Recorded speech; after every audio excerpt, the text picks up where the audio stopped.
Ciao ඉතාලි භාෂාවේ එක වචනෙට විවිධ තේරුම් තියෙන නිසා ඔයාටත් වැරදිලා තියෙනවද? මට නම් ඔව්. හැබැයි මම ඔයගොල්ලන්ට අද කියන්න යන්නේ මේ දවස්වල මගේ ඥාති සහෝදරයෙක්ට වෙච්ච සිදුවීමක් ගැන. එයාගේ ඉතාලි යාළුවෙක් කෝල් එකක් දීලා මොනවාද දේවල් ටිකක් කියලා. මේ කියපු දේවල් වලින් එයාට තේරිලා තියෙන්නේ එන්න කියන එකයි කියාක්කෙරේ කියන වචනේ. ඉතින් මෙයා දැනගෙන හිටියේ මේ කියාක්කෙරේ කියන වචනේ පාවිච්චි කරන්නේ සාමාන්‍යයෙන් ඔය ඕපදූප වගේ දේවල් කතා කරන අවස්ථාවල් හඳුන්වන්න.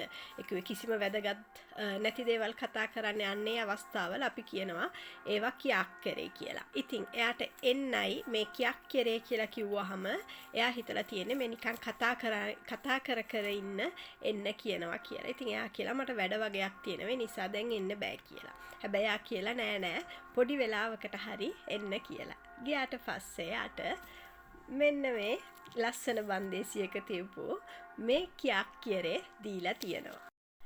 ඔගොල්ලෝ මේ ෆොටෝ එකෙන් දැක්කේ මේ කාලේ කිව්වේ කර්නවාලේ කාලේ ඉතාලියේ හදන කර්නවාලේට ආවේනික රස කැවිලි වලින් එකක්. මේක සාමාන්‍යයෙන් බොහෝ තැන්වල හඳුන්වන්නේ කියාක්කියරේ කියලා.